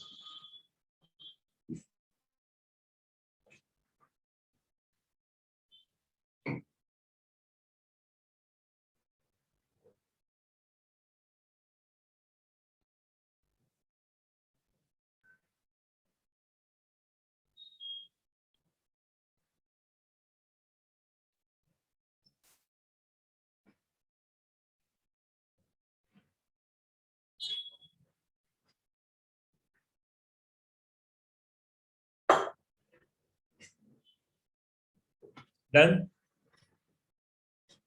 No, sir. No, sir.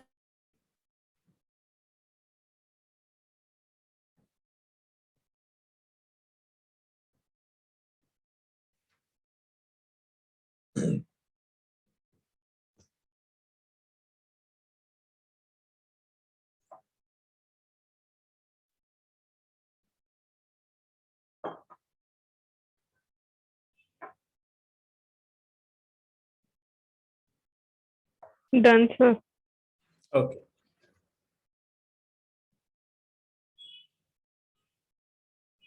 बाद में कहाँ चला जाता है ऐसा नहीं है. Vacuole की बेसिकली जरूरत नहीं है क्योंकि वैक्यूल का काम होता है स्टोरेज. तो प्लांट एनिमल सेल्स में स्टोरेज की वैसे जरूरत होती नहीं है. In case if required temporary storage के लिए then it will be created.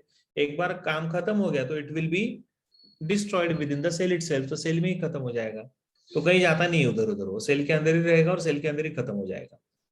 Okay Bushra. Next, if you talk about the entire vacuole, so it's a single membrane bound structure and this single membrane is known as the tonoplast.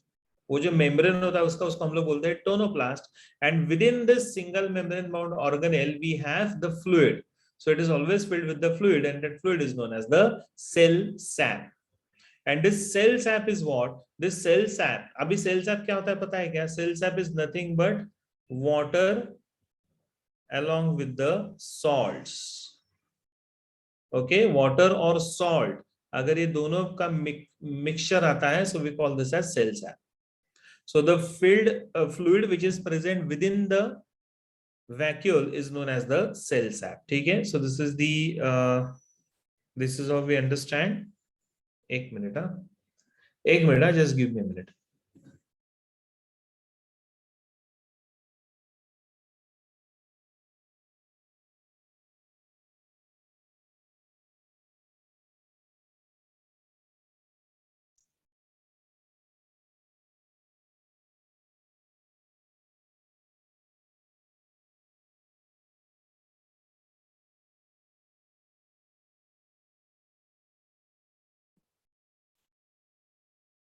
सी ये जो हम लोग fluid field बोल रहे हैं ना, fluid. So this fluid is only called as cell sap. Khushi, ठीक है? तो सपोज अगर ये ऐसा वैक्यूल है पूरा ऐसा, तो ये जो लाइन मैंने निकाला है रेड कलर का, इसको क्या बोलेंगे? टोनोप्लास्ट. Very good. इसको हम लोग क्या बोलेंगे? It will be known as the tonoplast. ये टोनोप्लास्ट के अंदर ये जो ब्लैक कलर का मैंने निकाला हुआ है, this is known as what? This is called as the cell sap, which is nothing but water along with the salts. और खुशी, आपने 9th या 10th स्टैंडर्ड में पढ़ा नहीं था क्या? What is the function of the vacuole? Plant cell में vacuole provides turgidity and rigidity to the plant cell.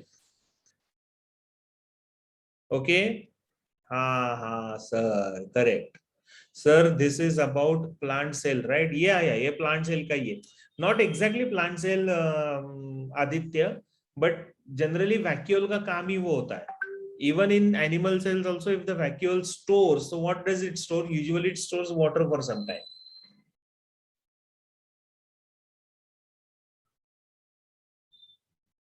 अमन, अभी मैं वाटर कैसे निकालूं, मुझे दिखा दो.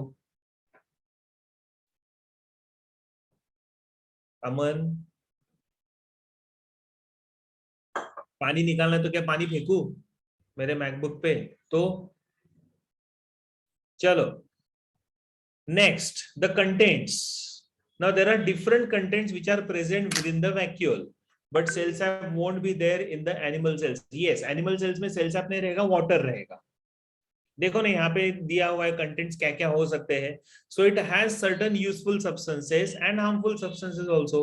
For example water, for example sugar, for example salt, for example esters, for example proteins, for example amino acids, for example alkaloids and tannins and anthocyanin pigment which is found in the plants. Okay, तो ये सब रहता है useful substances. Harmful क्या क्या रह सकता है? So it can have excretory substances. कौन कौन से?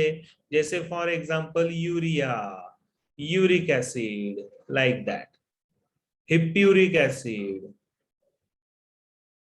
ठीक है, so this are all called as excretory substances. Anthocyanin, Khushi, is a pigment found in the plant cells which is responsible for giving particular color or has a particular function. Okay, so few useful substances and few harmful substances.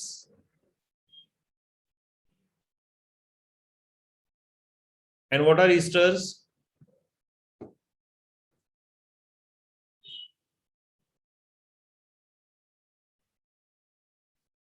Hydroxyl group is replaced by alkyl group, na? So that is esters.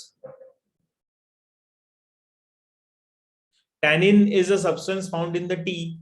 चाय में मिलता है ना tannin, stimulant है वो. Yes, correct Sanika, it's an organic compound. Esters.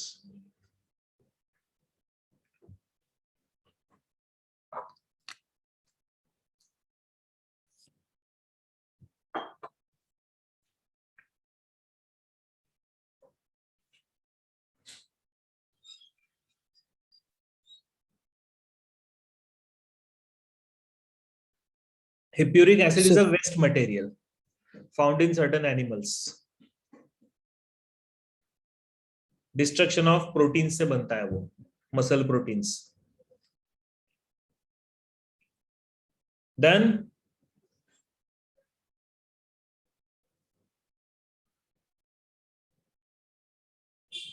चलो, good. So ये vacuole का काम रहेगा. These are the substances which are present within the vacuole. What is the function of the vacuole?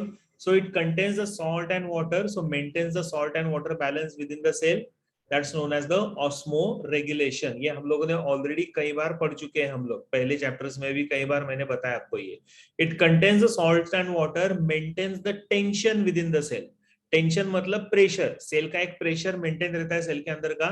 So we call this as turgidity. So this is found in the plant cells. तो plant cells में it helps in maintaining the turgidity of the plant cell. जैसे यहाँ पे ये leaves है, these leaves are standing erect. Why? Because of the turgidity of all the cells. यहाँ पे देखो ये सेल इरेक्ट नहीं है, ड्रॉप डाउन सेल है. तो ये ड्रॉप डाउन क्यों हुआ? Because the cell has, all the cells of the leaves have lost the turgidity. इसके लिए ठीक है. So this is typical turgid cell. तो टर्जिडिटी के लिए the vacuole will have the water. यहाँ पे वैक्यूल का साइज ही छोटा हो गया, so the cell has become flaccid. Okay, so this is the turgid vacuole and this one is the flaccid vacuole. So these are all the important functions. पहले लिख लो, उसके बाद आगे का बोलता हूं. ये है लास्ट स्लाइड आलोक.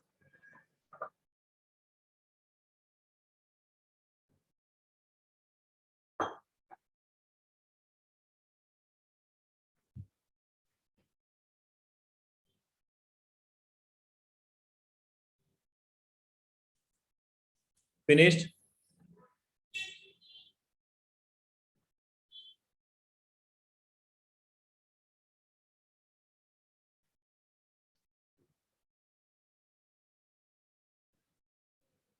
Done.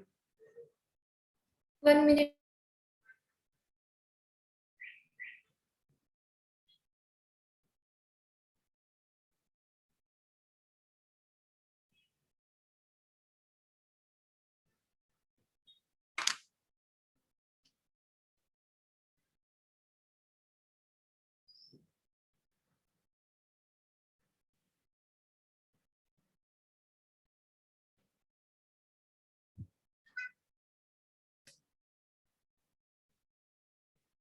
Done, sir. चल गुड. सो ये एक हो गया इंपॉर्टेंट फंक्शन वैक्यूल का, रादर दो important functions. Then it maintains the balance of internal environment, मतलब सेल के अंदर का जो एनवायरनमेंट है उसको बैलेंस करने का काम करेगा. That's called as the homeostasis. वही maintenance of the salt and water balance, तो उससे सेल का जो एनवायरनमेंट है वो मेंटेन रहेगा. Vacuole also helps in removal of the substances, so that is known as the contractile vacuole. जो हम लोगों ने यहाँ पे देखा था एक्सोसाइटोसिस एंड एंडोसाइटोसिस, याद है क्या आपको? Yes, exocytosis sir. एंडोसाइटोसिस. तो एक्सोसाइटोसिस में this vacuole will contract and it will release the substances out. So that is how it is seen. So it is known as excretion found in specially these organisms. तो amoeba में मिलेगा, paramecium में मिलेगा, so उसमें आपको ये मिलता है. That's called as the contractile vacuole, which helps in the release of substances outside the body. And of course engulfing of the food particles is another. Yes, correct. Protist में मिलेगा आपको. In protist forms, that is known as the food vacuole. ये भी हम लोगों ने पढ़ा था एंडोसाइटोसिस एंड एक्सोसाइटोसिस के टाइम पे अमीबा का एग्जांपल लिया था. Correct Aman? Phagocytosis. Very good. So it is also a work done by the vacuole. So homeostasis, excretion, food vacuole, turgidity, so ये सारे functions आते हैं vacuole के.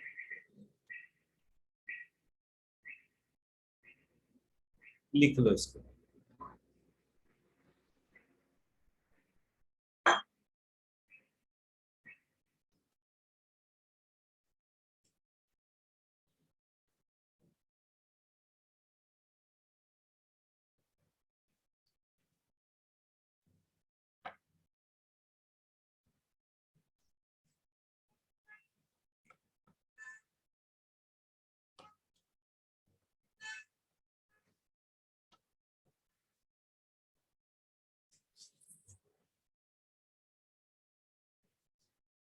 Done? No, sir.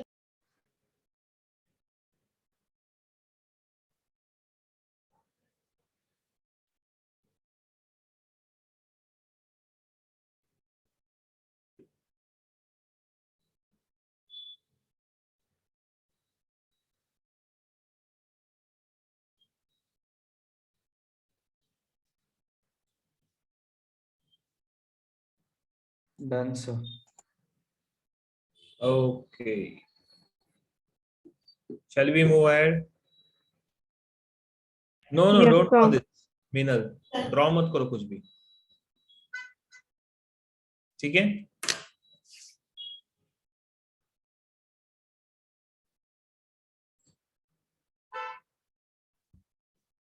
Done, sir. Okay.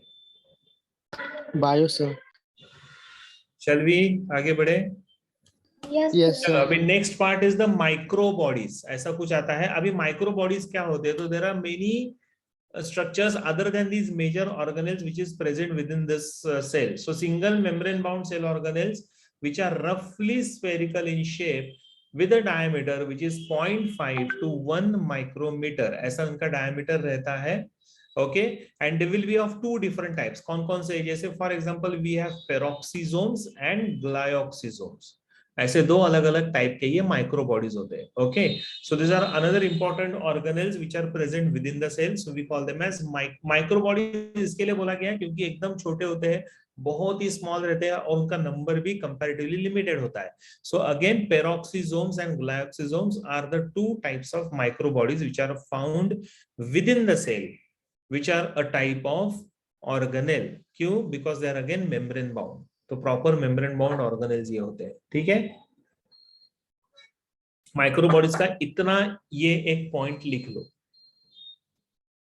And I want to give some important instruction right now, so don't leave. Are you all writing? Yes, sir. हाँ, Yes, छोड़ना मत, class छोड़ना मत।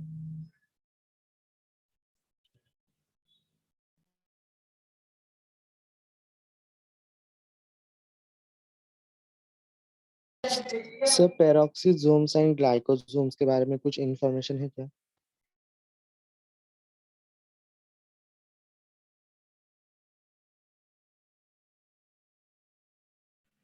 क्या हुआ? वो पेरोक्सीसोम्स एंड ग्लाइकोसोम्स के बारे में कुछ इन्फॉर्मेशन है क्या सर? है बहुत सारा इंफॉर्मेशन उसके बारे में। पहले ये तो लिख लो, क्योंकि मैं यहाँ पे अभी रुक रहा हूँ। अच्छा, listen now carefully. On Friday I won't be available. मेरा एक इम्पोर्टेंट काम है। I will be in Hinduja hospital for that work. Mumbai में रहूंगा हिंदुजा हॉस्पिटल में, तो फ्राइडे को मेरा लेक्चर नहीं हो पाएगा। Okay, so just keep this in mind. Fine. okay. हाँ, सो सुबह का भी नहीं होगा और शाम का भी नहीं होगा, because there is an important work which is lined up for me. So I will complete that work in a day. Again I will come back and then we can have and we will have our lecture. Okay, तो reschedule देखता हूँ, अगर time मिलता है खुशी, अगर कोई time slot बाकी रहेगा तो आई विल शव इन। संडे वगैरह को देखते हैं कि संडे को कोशिश करता हूँ लेने की लेक्चर। लेट्स सी, अगर संडे को हो पाया तो we will take it on Sunday, otherwise regular days अपने। तो सीधा हम लोग वेंसडे को मिलेंगे। Okay, in the mean time Friday को आपको टाइम है तो स्टार्ट स्टडिंग। तो स्टडी थोड़ा सा अपना चालू रखो, जो आप एक्सरसाइज कर रहे हो, लिख रहे हो, तो वो काम सब लोग चालू रखेंगे। They will not stop this work. Fine. Yes, sir. Yes, chalo, good. Thank you very much. Bye bye. God bless you all. Stay Thank home, you. stay safe, take care. Thank you, Bye sir. sir. Bye, sir. Good Sir, Bye, sir. Thank you, sir. Oh, cells of embryo is only called sales of embryo is only. Hello. Hello, sir. हाँ Shreya. Sir embryo के cells को ही सिर्फ protoplasm कहते हैं क्या? नहीं नहीं, protoplasm is the entire cell. मतलब मैच्योर, मतलब बॉडी सेल्स हो गए दूसरे तो भी उसे यस प्रोटोप्लाज्म यस, उसको भी प्रोटोप्लाज्म बोलते हैं। Protoplasm is like cytoplasm plus nucleoplasm, दोनों मिलकर। यस। करेक्ट। तो किसी भी सेल को प्रोटोप्लाज्म बोल सकते हो। Okay sir, thank you. Yes yes yes, Bushra, everything is fine, don't worry. मेरा काम है हॉस्पिटल में, इसके लिए जा रहा हूँ। Don't worry. Bye, sir. Thank चलो, you, bye sir. Bye, sir. Take care, bye. Bye sir. Good night. Yes, bye bye, good night.